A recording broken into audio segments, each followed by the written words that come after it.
The Boston Bruins have made multiple shocking moves ahead of tonight's game against the Tampa Bay Lightning, including calling up Matt Poitras, a move that we've all been waiting for, but we also have many other very scary moves that the Bruins have made that we need to discuss here in this video. Before we get into this, though, we know since 75% of you guys watching right now are not subscribed to the channel. If you're looking for a spot to get all of your Boston Bruins news, you're in the right spot. Hit the sub button, join me here on the channel. We're covering everything Boston Bruins, but without any further ado, we need to get into a lot of these moves that we have here today, and a lot of which were not expected by many people. We'll pull up the first screenshot here from Scott McLaughlin, and a bunch of moves that have been made by the Boston Bruins this morning ahead of tonight's game, not yesterday's game, tonight's game against the Tampa Bay Lightning. Starting off with, of course, Matt Poitras, as well as Mike Callahan being called up, Charlie McAvoy being placed on the IR, as well as Mark Kastelic, and Hampus Lindholm being moved to the long-term injury reserve. Now, Hampus Lindholm, we kind of expected this. This was bound to happen at some point.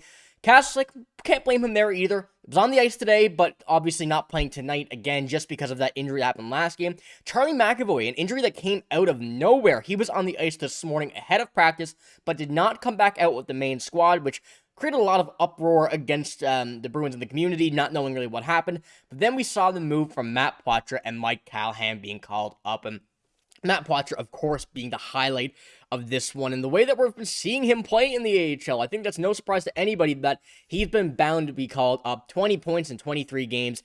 We gotta remember, that this kid's only 20 years old as well. Putting up these numbers, him in the AHL, it worked. You know, it obviously worked, but we wanted to see him back at the NHL level, especially when we needed a lot of these wins, and now time is now. It seems like the Bruins are really cooking something up, and it seems like Don Sweeney has something planned out, but of course the injuries is something that as well need to be kept a hold of, and hopefully we see Matt Poitras stay in the NHL, however, but we'll get into that once again in a moment.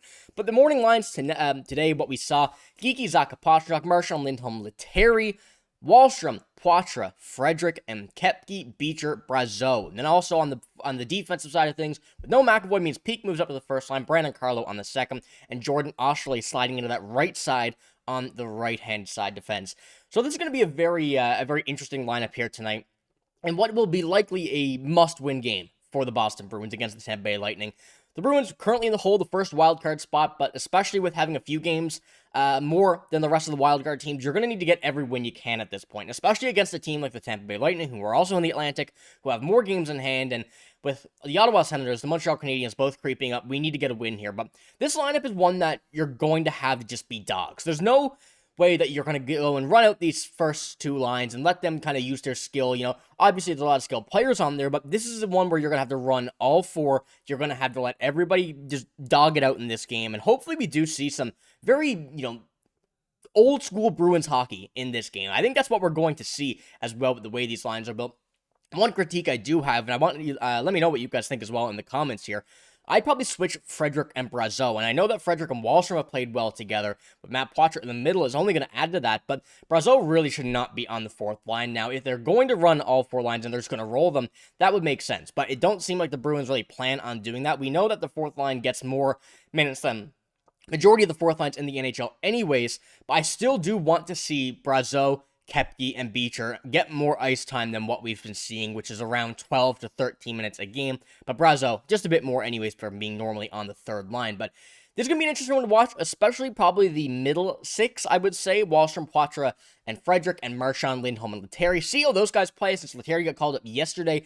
Didn't play the game, and as I previously mentioned in yesterday's video, thought the game was yesterday. I do apologize for that. Thank you for all correcting me in the comments below. But yeah, we had that game tonight, and it's going to be a very big one. But I want to move up for this as well as Mark Kastelic. He was on the ice today, did not skate in the practice, but was back on the ice beforehand, before the practice, which is a good sign. Once again, the injury that happened from him didn't look great. Obviously, the head off the ice and being a bit wobbly heading to the locker room.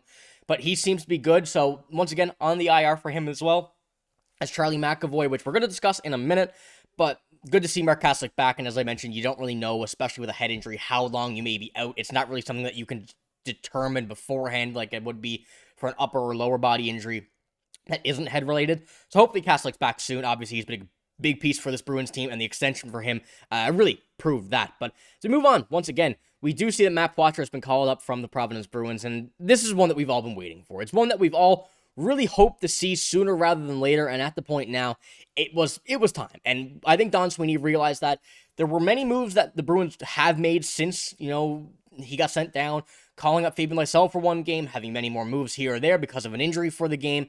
But when we come and look at the overall outcome of these few games that we've seen people out, we didn't have anybody really stay up here, apart from Mark McLaughlin, who actually did clear waivers as well. I should mention that here in this video, that now back down with Providence. But calling up Matt Poitras, we hope this is the move here to stay. And we hope that this move is one that we're looking at to see him become on this team and really become that guy that we've all known he could be, especially what we've saw in the AHL and what we're seeing in the NHL level as well. And especially with Providence, 20 points in 23 games. Going back, kind of putting that in the NHL comparison, 4 points in 14 games this season.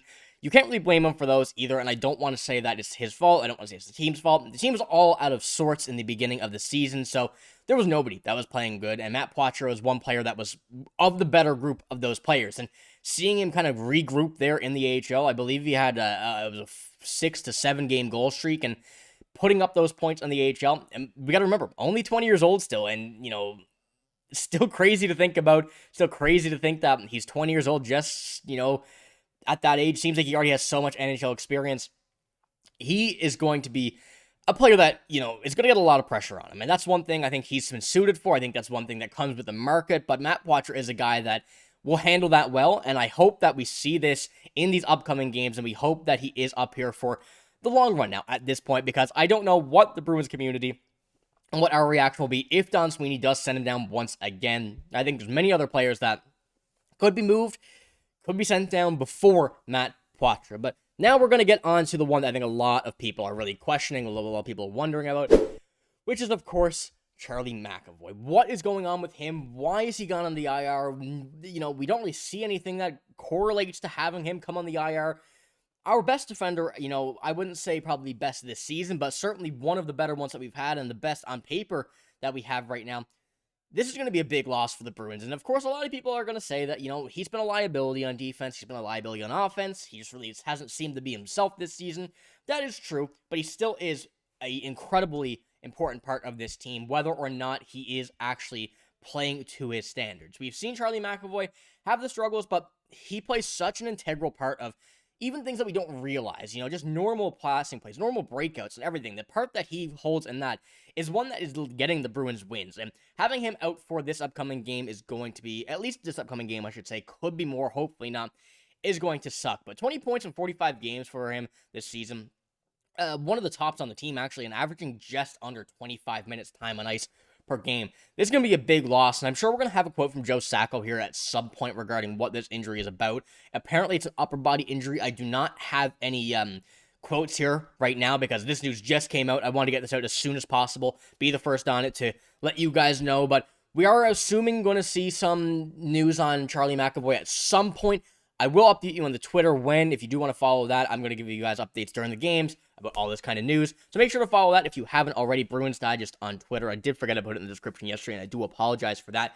But that's all I got for this video. So I'll go over one more time the moves that we have here. Poitras, Mike Callahan called up. Charlie McAvoy, Mark Kastelic to the IR, and Hampus Lindholm on the LTIR.